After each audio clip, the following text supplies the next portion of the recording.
Hi everyone. आज हम लोग करने वाले हैं अपना चैप्टर डिवेंचर में सिंकिंग फंड मेथड। ठीक है ना।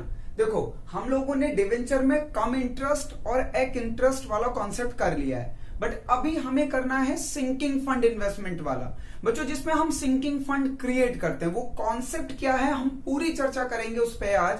आप लोगों को ये देखना है कि जब डिवेंचर को रिडीम किया जाता है by using a sinking fund method, तो उसमें हमें अकाउंटिंग किस तरीके से करनी होती है। ठीक है, मैं कुछ जर्नल एंट्री के बारे में बताऊंगा, जो जर्नल एंट्री उसी तरीके से होंगे जिस तरीके से मैं आप लोगों को बताने वाला हूं। क्वेश्चंस जब हम प्रैक्टिस करेंगे तो हम थोड़ा ब्रॉडली डिस्कस करेंगे, और अभी हम जो डिस्कस करने वाले हैं वो डिस्कस करने वाले हैं डिवेंचर में सिंकिंग फंड मेथड का कॉन्सेप्ट। एक्चुअली ये कॉन्सेप्ट है क्या, ये क्यों बनाया जाता है, क्यों किया जाता है, इसके थ्रू बेनिफिट क्या है, ये सारी चीजें हम आज की क्लास में डिस्कस करने वाले हैं। ठीक है ना। तो रेडी हो जाइए, और सबसे पहले मैं आप लोगों को कॉन्सेप्ट समझाऊंगा और फिर हम उसके रिगार्डिंग जर्नल एंट्रीज को जिस तरीके से रिकॉर्ड करते हैं वो ये सारी जर्नल एंट्री आप लोगों को लिखनी होगी, क्योंकि बच्चों ये जर्नल एंट्री ही तो मेन है। क्योंकि अगर आपको जर्नल एंट्री आ गई तो फिर अगर एग्जाम में जर्नल एंट्री पूछे वो भी आप कर लोगे, अगर एग्जाम में पूछे कि हमें लेजर क्रिएट करना है तो वो भी हो जाएंगे। ठीक है ना। तो चलो हम डिवेंचर पे सरल भाषा में बिल्कुल चर्चा का विषय रखते हैं कि ये कॉन्सेप्ट है क्या रिगार्डिंग द डिवेंचर। ठीक, चलो मैं एंट्री के बाद में बात करूंगा, पहले मैं आप लोगों को इस कॉन्सेप्ट को समझा देता हूं। ठीक है, एक एग्जाम्पल के थ्रू मान लो, एक एग्जाम्पल, ये एक एंट्री में रब कर रहा हूं ताकि मैं यहां पे आपको समझा सकूं। मेरे पास थोड़ा वो है, स्पेस का कम है बच्चों, तो आप लोग बिल्कुल ध्यान से समझेंगे। अच्छा सर, एक चीज बताओ हमें। मैंने कहा पूछो, क्या पूछना चाह रहे हो। कह रहे सर सिंकिंग फंड में हमने सुना है दो मेथड है। हाँ बच्चों, सिंकिंग फंड में हमारे दो मेथड है। एक है हमारा जो सिंकिंग फंड का सिंकिंग फंड कम्युलेटिव मेथड, और एक है नॉन कम्युलेटिव मेथड। ठीक है ना। तो हमें दोनों मेथड में सीखना है, पर पहले हम लोग आज सीखने वाले हैं कम्युलेटिव मेथड। इसमें हम किस तरीके से अकाउंटिंग को करते हैं, ये सिंकिंग फंड का रोल क्या है। मैं एक छोटा सा टाइम स्केल बना के आप लोगों को समझाना चाह रहा हूं। ठीक है, ये मेरा टाइम स्केल है।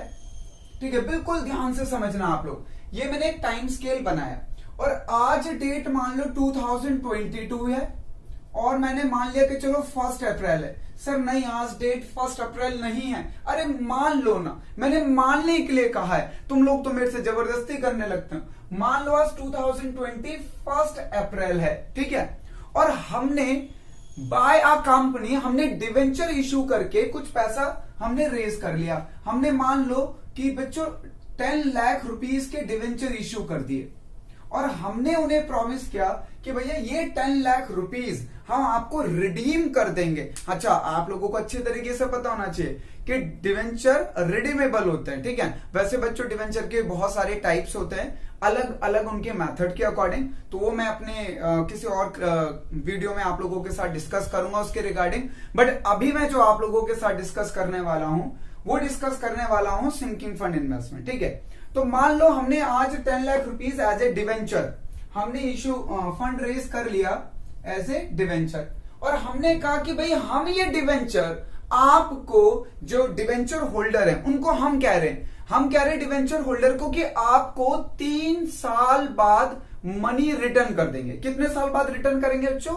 After 3 years. ठीक है ना। तो हमने आज 10 लाख रुपीस रेज कर लिया है, 3 साल बाद हम रिटर्न करने वाले हैं। तो 3 साल बाद की डेट बताइए। देखो 2023।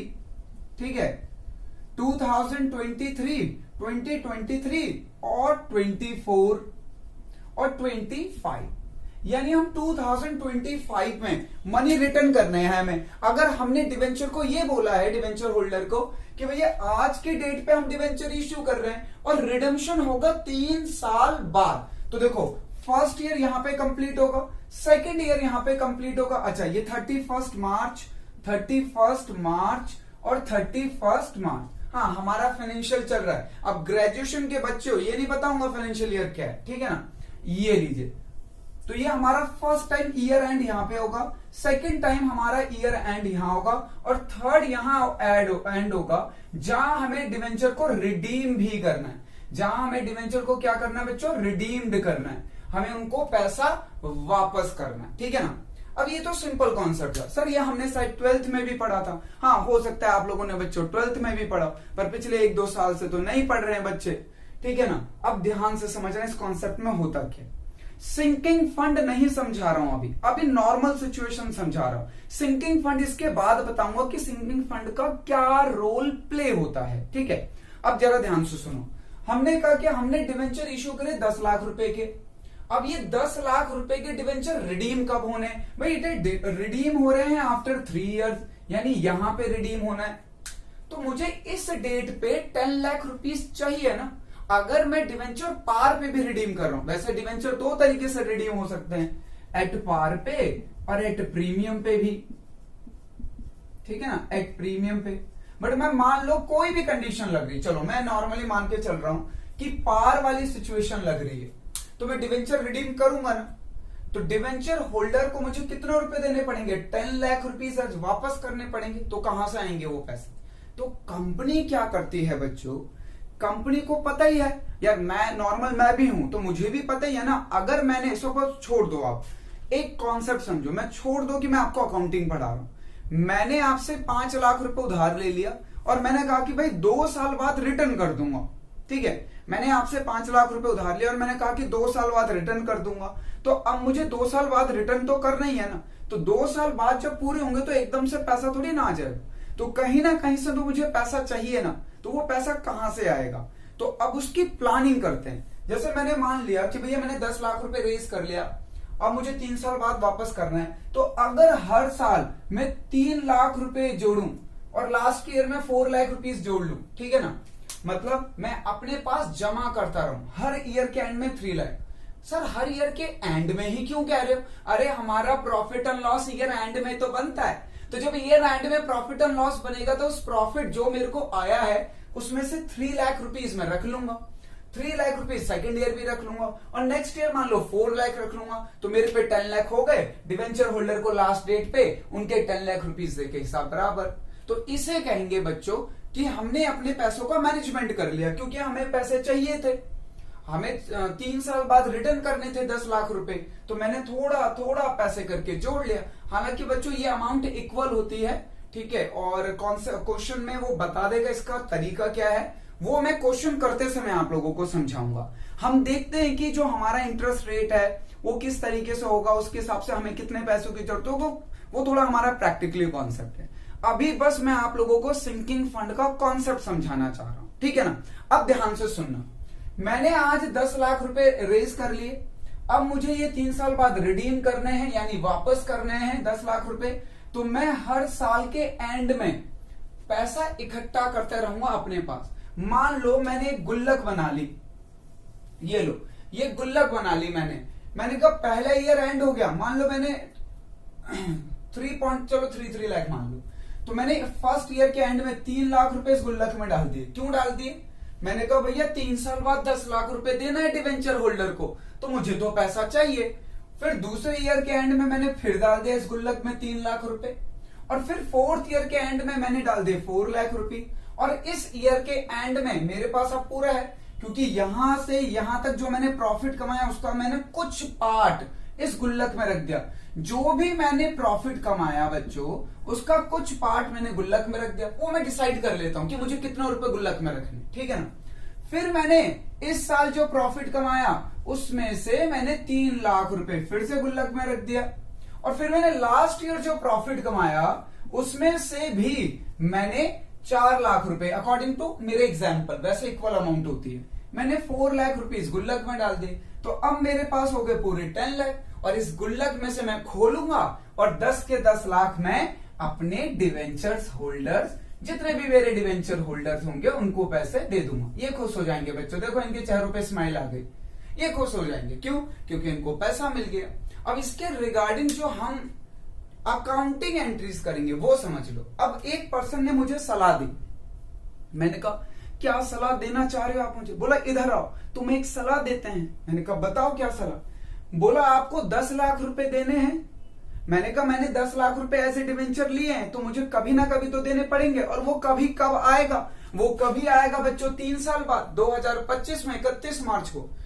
तो मैंने तो 3-3 लाख रुपए हिसाब बना लिया है कि हर साल के एंड में जो भी मेरा प्रॉफिट होगा, जो भी मेरा करंट ईयर का प्रॉफिट होगा, उसका कुछ पार्ट उठा के गुल्लक में रखता रहूंगा। वो गुल्लक भर जाएगी 3 साल बाद, उस गुल्लक को ले जाऊंगा, डिवेंचर होल्डर को पैसे दे दूंगा। पर मुझे एक पर्सन ने सलाह दी कि भैया इधर आओ, तुम्हें समझाते हैं, ये जो तुम गुल्लक में पैसा डाल रहे हो इसका कोई फायदा नहीं है। क्यों? मैंने कहा क्यों, ऐसा क्यों कह रहे हो? गुल्लक में पैसा जमा कर रहा हूं मैं, मुझको देना है उनको, डिवेंचर होल्डर को। बोला आप गुल्लक में मत जमा करो ना, आप ये 3 लाख रुपए जो गुल्लक में डाल रहे हो, गुल्लक की जगह आप कहीं मार्केट में इन्वेस्ट कर दो, तो उस पे इंटरेस्ट मिल जाएगा ना कुछ। हाँ, आपका पैसा डूबे ना, तो ऐसे केस में आप ऐसी इन्वेस्टमेंट करना जहां पैसे डूबे ही ना। मैंने कहा ऐसी इन्वेस्टमेंट कहां होती जहां पैसे डूबे ना? कह रहा बैंक में रख दो, फिक्स डिपॉजिट करा दो, क्योंकि आपको तो पता ही है ना पैसा तो 3 साल बाद ही देना, वो गुल्लक खुलेगा 3 साल बाद पैसा दिया जाएगा। अब अगर मैं हर साल 3-3 और पैसे जमा करता हूं तो बच्चों उस गुल्लक में 10 लाख रुपए ही रहेंगे जो मुझे डिवेंचर होल्डर्स को देने। बट अगर मैं हर साल ये गुल्लक के पैसे जाके बैंक में एफडी करा दूं, ठीक है ना, बैंक में जाके क्या करा दूं, एफडी करा दूं, तो क्या करेगा बैंक वाला? मुझे इंटरेस्ट देगा। बैंक वाला कहेगा रुको आओ इधर, कितने अच्छे हो तुमने हमारे पास पैसा डिपॉजिट किया, तो हर साल के एंड में वो मुझे इंटरेस्ट भी देगा।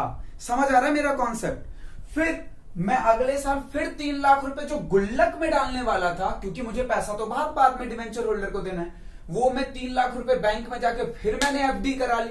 मैंने कहा भैया फिक्स डिपॉजिट कर दो इस पैसे को भी 2 साल के लिए, 2 साल बाद आऊंगा, या और वो हर साल मुझे इंटरेस्ट देगा।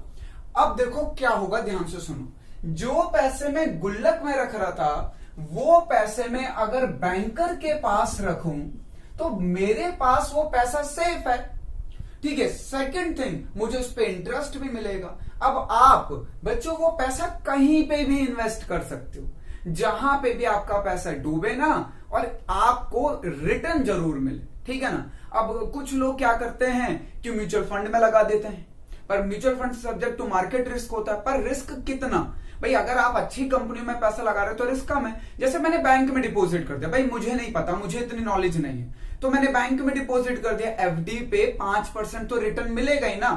और मैं गुल्लक में रखता पैसे, तो गुल्लक में रखता तो कुछ भी नहीं मिलता, गुल्लक में 10 के 10 लाख ही रहते, पर यहां गुल्लक में रख रहा हूं तो इंटरेस्ट मिल रहा है।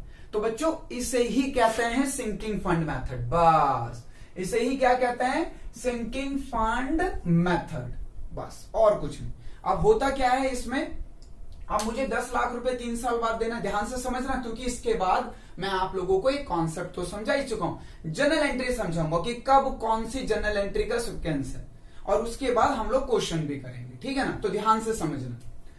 अब मुझे पता चल गया तरीका, मेरे को क्या पता चल गया, मैंने कहा 10 लाख रुपए अगर मैंने एज ए डिवेंचर आज फंड रेज किया है तो 3 साल बाद पैसा रिटर्न करना है। आपने कहा हाँ सर, तो मैं हर साल के एंड में, हाँ याद रखना बच्चों, जब पहला ईयर एंड होगा वहां से क्रिएशन करनी है ना, ये नहीं स्टार्टिंग में नहीं। भाई इस ईयर का प्रॉफिट कब आएगा, यहीं आएगा, फिर इस ईयर का प्रॉफिट कब आएगा, इस ईयर के एंड में, इस ईयर का प्रॉफिट कब आएगा, इस ईयर के एंड में, तो ऐसे करनी। तो मैंने क्या करा, एक गुल्लक बना लिया पहले। मैंने कहा ये गुल्लक क्या है, गुल्लक क्यों बना? मैंने कहा ना ये गुल्लक नहीं है, ये एक मान लो कि हिसाब रखने का है, एक अकाउंट है जिसमें हिसाब रखा जा रहा है कि भैया कितना पैसा हमने मार्केट में इन्वेस्ट कर रखा है। तो बच्चों इसे कहते हैं, इस गुल्लक को, गुल्लक ही समझ लो अभी आप, ठीक है। ये 2 गुल्लक बना ली सपोज कर लो, तो इसे कहते हैं सिंकिंग फंड। ये मैंने सिंकिंग फंड बनाया, पहले साल के एंड में 3 लाख रुपए यहां डाले, हिसाब लिख दिया।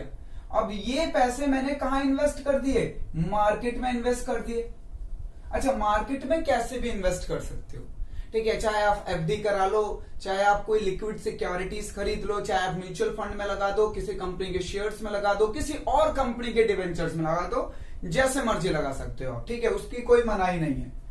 अब ये 3 लाख रुपए मैंने यहाँ पे रजिस्टर में लिख लिए कि भाई मेरे पास गुल्लक में 3 लाख रुपए इकट्ठे हो गए, और वो पैसे लगा दिए मैंने मार्केट में भी। तो देखो यहां से मुझे कुछ रिटर्न आएगा, यानी मेरे हिसाब से मेरे 3 लाख रुपए गुल्लक में गए, पर मैंने गुल्लक में रखे नहीं, बस गुल्लक में हिसाब लिख दिया, और वो पैसे मैंने कहां लगा दिए, मार्केट में लगा दिए, ठीक है ना। जो करंट ईयर का प्रॉफिट आया उसमें से 3 लाख रुपए निकाल के रखे गुल्लक में, क्योंकि मुझे पैसे देने भी है, और वो पैसा लगा दिया मैंने मार्केट में। फिर नेक्स्ट ईयर सेम। तो बच्चों ये तो हो गया हमारा सिंकिंग फंड, और ये हो गया सिंकिंग फंड इन्वेस्टमेंट अकाउंट। ठीक है, ये तो हो गया मेरा सिंकिंग फंड, जिस गुल्लक में मैं हिसाब रख रहा हूं पैसों के। इन रियलिटी इसमें पैसा है नहीं, यहां पे सिर्फ क्या है, हिसाब कर रखा है कि कौन सा पैसा हमने मार्केट में लगाया, क्योंकि हमने जो करंट ईयर का प्रॉफिट है वहां से निकाल के रखा है ना, और उसका प्रॉफिट हमने मार्केट में लगा दिया। अब यहां पे इन्वेस्टमेंट बढ़ती रहेगी। अब नेक्स्ट ईयर क्या होगा, नेक्स्ट ईयर मान लो इस 3 लाख रुपए, यहां पे 3 लाख रुपए पे यहां पे हमें इंटरेस्ट मिलेगा, और इस साल भी हम 3 लाख रुपए डालेंगे, तो 3 लाख प्लस जो उसका इंटरेस्ट होगा, यानी जो हमें पहले साल का इंटरेस्ट मिला है वो, प्लस इस साल के 3 लाख रुपए, ये सारे यहां से 3 लाख रुपए जाएंगे, और वो इंटरेस्ट जो इस वाले 3 लाख रुपए पे मिला होगा वो भी ऐड हो जाएगा। ठीक है ना। और मैं थोड़ा सा इसको सही से समझाता हूं बच्चों, ताकि आप लोगों को क्लियरिटी हो। ये एंट्री मिटा देता हूं, ठीक है ना, ये एंट्री मैं दोबारा ड्रॉ कर लूंगा, कोई दिक्कत नहीं है। ये देखो, तो होगा क्या, ये एंट्री में ड्रॉ कर दूंगा, चिंता मत करो अभी लिखने के लिए आपको। हमने क्या करा बच्चों, अब ये तो समझ आ गया था ना क्या हमें कैसे, तो हमने 2 गुल्लक बना ली। अब पहले ईयर के एंड में जो फर्स्ट ईयर का एंड हुआ, सेकंड ईयर का एंड हुआ, और थर्ड ईयर का एंड। हाँ, अब यहां पे बहुत अच्छा समझ आएगा, मैं और अच्छा समझा पाऊंगा जो जगह है मेरे पास। तो पहले ईयर का ये मैंने बनाया सिंकिंग फंड। जब फर्स्ट ईयर का एंड हुआ, फर्स्ट ईयर स्टार्ट यहां हुआ था बच्चों, स्टार्ट यहां हुआ था। ठीक है, तो जब फर्स्ट ईयर का एंड हुआ तो मैंने करंट ईयर के प्रॉफिट में, जो भी करंट ईयर का प्रॉफिट, अब ऐसे मत बोलने लग जाना कि सर मान लो हमें प्रॉफिट होता ही नहीं है तो क्या करेंगे बच्चों, वो एक अलग बात है। ठीक है ना, हम ये मान के चल रहे हैं कि हमारे पास एवरी ईयर प्रॉफिट होगा, और प्रॉफिट का कुछ अपोर्शन यानी कुछ पार्ट जो भी हम डिसाइड करेंगे वो हम गुल्लक में जमा कर देंगे। अब ये है सिंकिंग फंड इन्वेस्टमेंट, और उसके बाद इस गुल्लक से निकालकर हमने मार्केट में इन्वेस्ट कर दिया। क्यों कर दिया, क्योंकि गुल्लक में 3 लाख ही रहते, पर यहां पे 3 लाख 1 साल बाद प्लस इंटरेस्ट हो जाएगा, यानी हमारा फायदा हो रहा है थोड़ा ना थोड़ा। ठीक है ना। उसके बाद फिर बच्चों नेक्स्ट ईयर, इस ईयर भी हम 3 लाख इस गुल्लक में डालेंगे, और फिर मार्केट में इन्वेस्ट कर देंगे 3 लाख। पहले साल तो इंटरेस्ट नहीं मिलेगा, दूसरे साल तो 3 लाख प्लस इंटरेस्ट।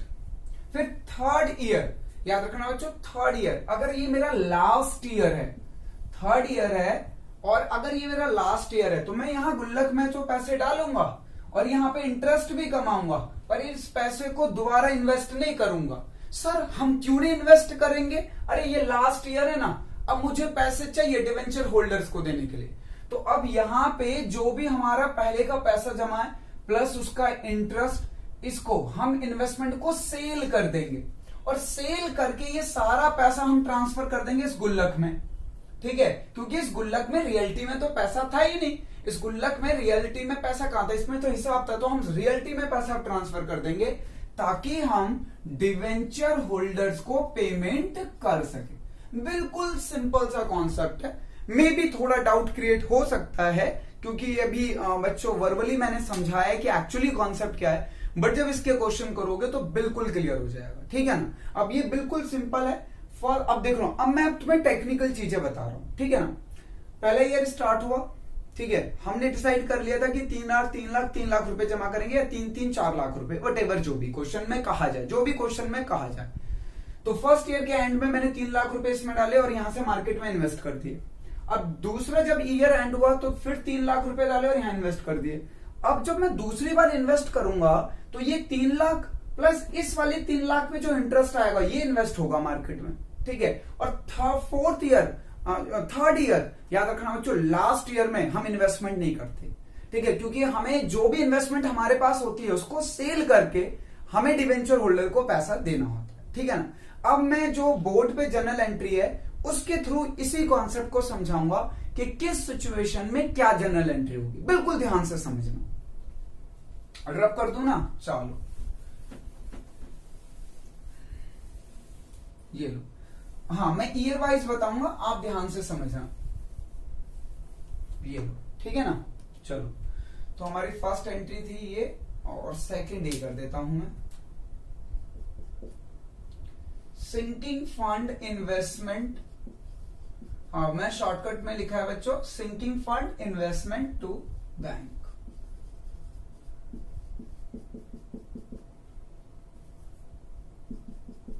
बस अब आप लोगों को ध्यान से समझना है, ठीक है। अब मैं ईयरली वाइज बताऊं, ये बच्चों फर्स्ट ईयर की एंट्री है, ये लो, जब फर्स्ट ईयर स्टार्ट होगा यानी फर्स्ट ईयर के एंड की एंट्री है ये, पहले साल, ठीक है, फर्स्ट ईयर के एंड की एंट्री।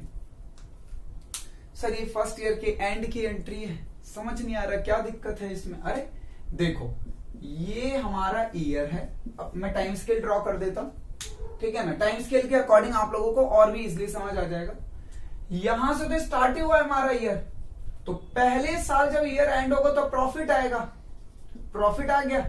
अब इस प्रॉफिट का कुछ पार्ट हम सरप्लस क्रिएट कर देंगे, तो ये फर्स्ट ईयर एंड की है, ठीक है, एंड ऑफ फर्स्ट ईयर। तो हमने क्या करा, सरप्लस क्रिएट किया, वो गुल्लक में पैसा डाल दिया, ठीक है ना, उस गुल्लक में पैसा डाल दिया 3 लाख सिंकिंग फंड गुल्लक में। यहां पे जो प्रॉफिट हुआ, प्रॉफिट का पार्ट डाला गुल्लक में। अब मुझे लग रहा है गुल्लक में तो 3 लाख रुपए, 3 लाख रुपए रहेंगे, तो मैंने कर दिया मार्केट में इन्वेस्ट। तो देखो जब हम गुल्लक में पैसा क्रिएट डालते हैं प्रॉफिट से, यानी when annual application transfer to sinking fund, तो हम क्या एंट्री करते हैं, surplus account debit to sinking fund account, ठीक है। ये एंट्री आप लोगों को लॉजिकली भी पता होनी चाहिए कि क्यों हो रही है। अब इसमें एडीएलआईसी रूल अप्लाई होता है, वो आपका 11th का पार्ट है, आप 12th के लास्ट के बच्चे, ग्रेजुएशन के बच्चे हो, तो वो चीज डिस्कस नहीं करूंगा। तो हम यहाँ पे सरप्लस क्रिएट करने की एंट्री, सरप्लस से सिंकिंग फंड क्रिएट करने की एंट्री होगी, surplus account debit to sinking fund, ठीक है। और सेकेंड एंट्री कब होगी, जब इस गुल्लक में से पैसा निकाल कर इन्वेस्ट कर दूंगा, तो उस गुल्लक का नाम रखूंगा सिंकिंग फंड इन्वेस्टमेंट। मतलब सिंकिंग फंड के पैसों से बना है ये इन्वेस्टमेंट, सिंकिंग फंड के पैसों से ही बना है ये इन्वेस्टमेंट, इसलिए तो एंट्री होगी बच्चों sinking fund investment account debit to bank. ये फर्स्ट ईयर में यही एंट्री होगी, पहले ईयर के एंड में यही एंट्री होगी, ठीक है ना। अब चलो अब आ जाओ सेकेंड ईयर में, तो देखो बच्चों सेकेंड ईयर में क्या एंट्री होगी, ठीक है ना, सेकेंड ईयर में ये एंट्री होगी, सेकेंड ईयर, और जो भी सब्सिक्वेंट ईयर होंगे, ठीक है ना, पर ये लास्ट ईयर नहीं होना चाहिए, ठीक है, नॉट लास्ट ईयर। अगर ये लास्ट ईयर है तो मतलब जो भी लास्ट ईयर होगा वो समझा दूंगा मैं। मेरे क्वेश्चन में ये मैं मान के चल रहा हूं कि 3 साल बाद ही डिवेंचर को रिडीम कर रहा हूं, तो समझ आ जाएगा। अगर 4 बार है तो वो किस तरह से मैनेज करना वो आपको देखना होगा, क्योंकि हम लोग लास्ट ईयर में कुछ अलग एंट्री करते हैं, क्योंकि उस साल पे हम इन्वेस्टमेंट नहीं कर सकते ना। तो देखो सेकेंड ईयर में क्या होगा, सेकेंड ईयर के एंड में सबसे पहले तो हमने जो इन्वेस्टमेंट कर रखी थी उस पर इंटरेस्ट मिलेगा, फिर उस इंटरेस्ट को हम ट्रांसफर कर देंगे सिंकिंग फंड अकाउंट में। जो हमें इंटरेस्ट मिला कहां ट्रांसफर कर दिया, सिंकिंग फंड अकाउंट में। तो पहली एंट्री ये बहुत ही सिंपल है, हमें इंटरेस्ट मिला और ये इंटरेस्ट को हमने गुल्लक में ही ट्रांसफर कर दिया, जो इंटरेस्ट आया उसे गुल्लक में, मतलब पैसा ट्रांसफर नहीं किया बच्चों, बस हम वहां पे लिख देते हैं कि भैया अब हमारी इन्वेस्ट जो हमारा गुल्लक था वो बढ़ गया है, पैसा हम यहीं पे इन्वेस्ट करते हैं, तभी पैसा हमारा यहीं रहता है इन रियलिटी, बस अकाउंटिंग चल रही होती है, ठीक है ना, कि कहां कहां एडजस्टमेंट चल रही है। तो जब हम सिंकिंग फंड का जो इंटरेस्ट रिसीव्ड होगा तो ये एंट्री होगी, और उसको ट्रांसफर की एंट्री ये होगी सिंकिंग फंड अकाउंट में। उसके बाद हम सेकेंड ईयर का एंड हो चुका है, अब हमारा सेकेंड ईयर का एंड, तो फिर से सरप्लस क्रिएट करेंगे, और जो सरप्लस क्रिएट हुआ है प्लस इस बार का इंटरेस्ट, यानी बच्चों यहां पे जो अमाउंट होगा वो होगा सरप्लस प्लस इंटरेस्ट, वो इन्वेस्ट कर देते हैं। देखो ये वाला सरप्लस और जो ईयर एंड सेकंड के एंड में हमें जो इंटरेस्ट मिला है वो, ठीक है ना, जो ये इंटरेस्ट मिला ना ये वाला, इन दोनों को यहां पे फिर से इन्वेस्ट कर देंगे, ठीक है, इन्वेस्ट कर देंगे। फिर उसके बाद बच्चों हमारा थर्ड ईयर स्टार्ट हो जाएगा, बिल्कुल सिंपल एंट्री है। देखो ये लीजिए, ये थर्ड ईयर है। अब मेरे क्वेश्चन में ये लास्ट ईयर है बच्चों, याद रखना ये एंट्री तब तक होगी जब तक हमारा लास्ट ईयर नहीं आ जाता। मान लो हमारे 4 साल होता तो एक बार ये वाली एंट्री फिर से होती सेम, फिर से हमें इंटरेस्ट मिलता, इंटरेस्ट ट्रांसफर करते, फिर सरप्लस क्रिएट करते सिंकिंग फंड में, और फिर इन्वेस्ट करते, ठीक है ना। और क्या इन्वेस्ट करते, उस साल का इंटरेस्ट जो हमें इन्वेस्टमेंट पे मिला प्लस उस साल का सरप्लस जो हमने सिंकिंग फंड में ट्रांसफर किया, वो दोनों मिला के, ठीक है ना। हाँ, जो हमने करंट ईयर में ट्रांसफर किया। अब मान लो मेरा तो भैया थर्ड ईयर ही लास्ट ईयर है, तो क्या होगा, सबसे पहले इंटरेस्ट मिलेगा, ठीक है ना। अब देखो यहां पे मैंने डायरेक्ट एंट्री करी है, डायरेक्ट। क्या सर हम ये डायरेक्ट एंट्री कर सकते हैं? आप चाहो तो ऐसे कर लो 2 एंट्री, ठीक है, या फिर ये डायरेक्ट ये भी एंट्री कर सकते हो। मैंने क्या करा, bank account debit to sinking fund, interest on sinking fund और interest to sinking fund to sinking fund, ठीक है। अब देखो ये दोनों तो कट ही रहे हैं ना, तो डायरेक्टली एंट्री क्या हुई, bank account debit to sinking fund. तो मैंने डायरेक्टली यही एंट्री कर दी, bank account debit to sinking fund. Sir हम ऐसा कर सकते हैं क्या? लास्ट ईयर में कर सकते हो, अगर एग्जामिनर को कोई प्रॉब्लम नहीं, और बच्चों एग्जामिनर को कोई प्रॉब्लम होती भी नहीं है, लास्ट ईयर में कर सकते हो आप। लास्ट ईयर में मतलब जो भी आपके क्वेश्चन में डिवेंचर रिडम्पशन का लास्ट ईयर हो, ठीक है ना। अगर 4 साल होते तो मैं 4th ईयर में करता, पर मेरे में तो 3 ईयर थे तो मैंने 3rd में किया, ठीक है। अब ये मैंने इंटरेस्ट ट्रांसफर कर दिया, उसके बाद सरप्लस क्रिएट होगा वैसे ही, क्योंकि ईयर के एंड में, और फिर मेरे पास इन्वेस्ट नहीं करूंगा पैसा। देखो हर बार क्या होता था, सरप्लस आता था, इन्वेस्ट कर देते थे। लास्ट ईयर है ये, यहां पे हमें इंटरेस्ट मिला, डायरेक्ट ट्रांसफर कर दिया, डायरेक्ट की एंट्री। आप चाहो तो ये दोनों एंट्री कर लेना, कोई इश्यू नहीं है, ऐसे भी होता है और ऐसे भी होता है।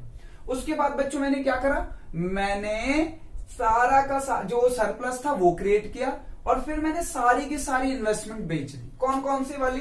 देखो हमने इन्वेस्टमेंट कहां खरीदी थी, ये वाली इन्वेस्टमेंट, ठीक है, उसके बाद ये वाली इन्वेस्टमेंट, ये दोनों यहां पे सेल कर दी, इस एंट्री में यहां सेल कर दी। तो क्या एंट्री हुई, जब परचेज करते थे तो होता था sinking fund investment to bank, आज सेल करिए तो पैसा आएगा, तो bank account debit to sinking fund, बस खत्म। अब यही सीक्वेंस हमें एंट्री का रखना होता है, ठीक है ना। अब डिवेंचर होल्डर को पेमेंट देने की एंट्री हो जाएगी, परसेंटेज डिवेंचर टू बैंक। अगर हम डिवेंचर होल्डर अकाउंट क्रिएट करके कह रहे तो यहां पे बच्चों एक एंट्री बढ़ जाएगी, जो कि मैं आपको क्वेश्चन में करके दिखाऊंगा, डोंट वरी। तो लास्ट एंट्री, जब हम डिवेंचर होल्डर को अमाउंट पे करेंगे तो percent of debenture account debit to bank. Sir हम एक बात पूछना चाह रहे थे, पूछो क्या पूछना चाह रहे? सर ये जो हम डिवेंचर को इन्वेस्टमेंट को सेल कर रहे हैं, इस पे हमें प्रॉफिट या लॉस भी तो हो सकता है। हाँ बिल्कुल सही कहा, बड़े दिमागदार हो तुम लोग, कहां से लाते हो इतना दिमाग तुम लोग? भाई ऑब्वियसली मार्केट में जो इन्वेस्टमेंट पड़ी है, चाहे वो कैसे भी हो, सब्जेक्ट टू मार्केट रिस्क हो सकती है। सर एफडी थोड़ी ना होगा, हाँ एफडी नहीं होगा भाई, पर गोल्ड हो सकता है ना। गोल्ड के रेट घटते बढ़ते रहते हैं, मतलब बढ़ते ज्यादा है घटते कम है ना गोल्ड के, पर ऐसा हो सकता है ना। म्यूचुअल फंड, कोई लिक्विड सिक्योरिटीज ले लिया आपने, तो इज इट पॉसिबल बच्चों, ठीक है, इट इज पॉसिबल कि जब आप इन्वेस्टमेंट सेल कर रहे हो तो उस पर आपको प्रॉफिट या लॉस हो सकता है।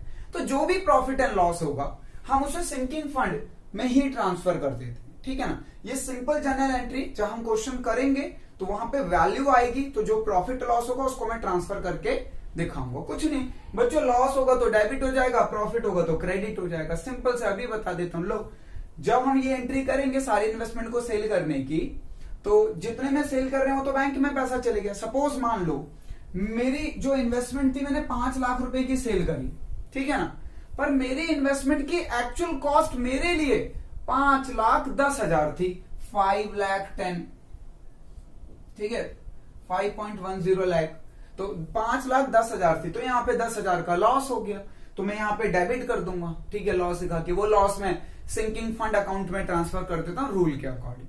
मान लो मेरी इन्वेस्टमेंट थी 4,90,000 की, पर मैंने सेल करी 5 लाख को, तो 10,000 का प्रॉफिट हो गया, तो वो क्रेडिट हो जाएगा। तो वो क्वेश्चन वाली एंट्री है, मुझे नहीं लगता कि उसमें आप लोगों को दिक्कत होनी चाहिए। भाई ये जर्नल एंट्री का प्लीज एक बार अच्छे से आप लोग स्क्रीनशॉट ले लीजिए, इस एंट्रीज को अपने नोटबुक में अच्छे से ड्रॉ कर लीजिए। बच्चों ये जर्नल एंट्री आप लोग अच्छे से ड्रॉ कर लोगे, आपको पता होना चाहिए कि कब कौन सी एंट्री पास होगी। देखो फर्स्ट ईयर के एंड में ये, सेकेंड ईयर के एंड में ये, और अगर लास्ट ईयर है तो ये, अगर थर्ड ईयर होता, मान लो हमारे 4 साल बाद रिडेम्पशन होता, तो ये एंट्री का सीक्वेंस दोबारा होता, ठीक है ना। बट क्योंकि मेरे क्वेश्चन में लास्ट ईयर यही था, तो फिर मैंने ये करी। मुझे नहीं लगता आप लोगों को इसमें कोई डाउट होगा, फिर भी अगर कोई डाउट है तो आप लोग मेरे से पूछ सकते हैं, ठीक है ना। Thank you so much. Next class में हम इस पे क्वेश्चन करने वाले हैं। बिल्कुल अच्छी तरीके से इन एंट्रीज को याद कर लो ताकि आप लोगों को कोई भी कंफ्यूजन ना हो। Thank you so much.